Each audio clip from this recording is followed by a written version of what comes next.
안녕하십니까? CS 안전예보를 말씀드릴 예보요정 장현재입니다. 이제 곧 살랑살랑 바람이 부는 가을, 옛 속담에 가을 날씨와 사람의 마음은 모른다라는 말이 있는데요. 이렇듯 변덕스러운 날씨 때문에 상황을 예측할 수 없어 사고가 많이 나는 계절이기도 합니다. 특히 온대저기압으로 인한 건조한 날씨와 강한 바람, 낮은 습도로 화재 사고에 취약할 뿐 아니라 시원해진 날씨 덕에 야외 활동이 많아지면서 예상치 못한 안전사고가 빈번하게 발생되는데요. 그렇기 때문에 특히 사업장의 위험 요소를 미리 발췌해 위험성 평가를 통해서 미연에 사고를 대비하고 개선하는 활동이 꼭 필요합니다. 2022년 1월 27일 중대재해처벌법 시행 이후 위험성 평가의 중요성은 더욱 커졌습니다. 산업안전공단 자료에 따르면 위험 요소를 미리 발췌하고 위험성 평가를 진행했을 경우 85.7% 사고율이 감소한다고 합니다. 위험성 평가를 진행하는 것만으로도 사고 예방에 도움을 준다는 것입니다. 2023년 1월부터 현재까지 우리 회사의 안전사고 유형을 살펴보면 전도사고 34%, 상해사고 27%, 교통사고 24%, 낙상사고 12%, 기타 3%로 나타났습니다.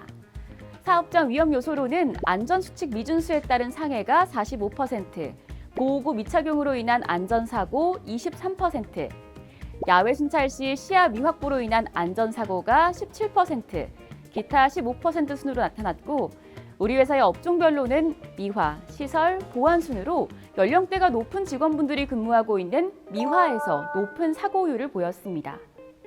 다행히 대부분 경미한 사고로 중대재해 사고는 아니어서 다행인데요.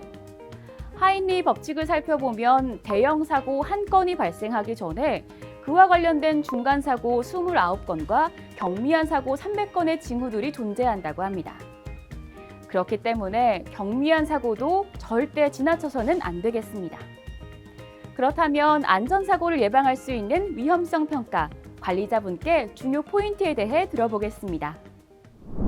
23년 5월 22일에 개정된 위험성 평가 관리에는 중요한 포인트가 두 가지가 있습니다.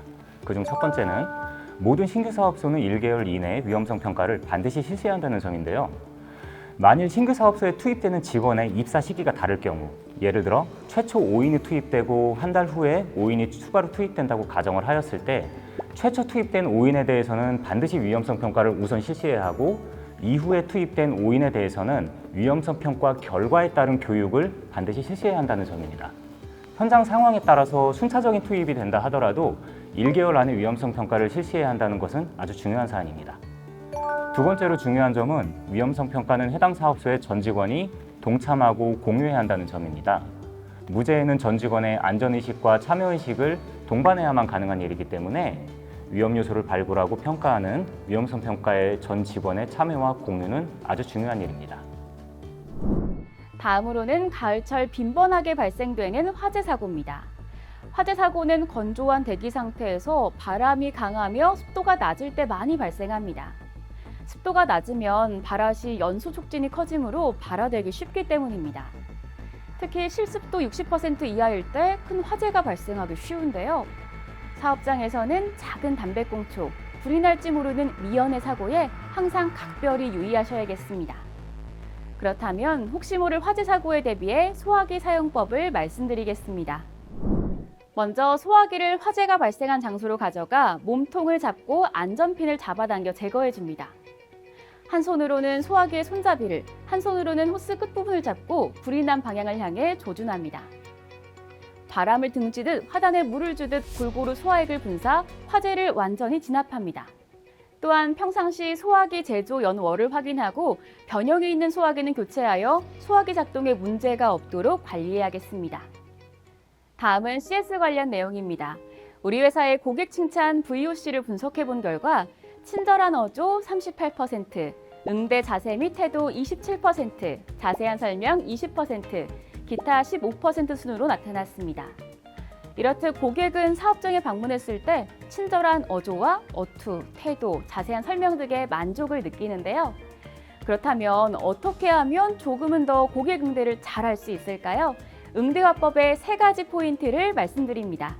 예를 들어 고객이 위험한 길에 서 있어 양해를 구해야 할 때 비켜주시겠습니까? 라는 표현보다는 옆으로 이동 부탁드립니다. 라는 표현으로, 또한 여기에 쿠셔너를 포함하면 고객님, 괜찮으시면 옆으로 이동해 주시겠습니까? 라고 표현할 수 있겠습니다. 또한 더 나아가서 이유 설명을 하면 더욱 정중한 응대가 됩니다. 고객님, 괜찮으시면 옆으로 이동해 주시겠습니까? 이곳은 차량이 다니는 곳이기 때문에 안전상의 이유로 인도로 이동 부탁드리겠습니다. 라고 말입니다. 이렇듯 같은 말도 어떻게 표현하느냐에 따라 의미 전달이 달라지기 때문에 되도록이면 좋은 어조와 정중한 태도로 쿠셔너를 붙여서 이유 설명을 친절히 한다면 고객도 우리의 응대를 좋게 받아들이지 않을까요? 언제나 당신 곁에, 고객 곁에 항상 함께하는 에스텍 가족분들이 안전하고 행복하게 근무했으면 좋겠습니다. 지금까지 CS 안전예보 장현재였습니다.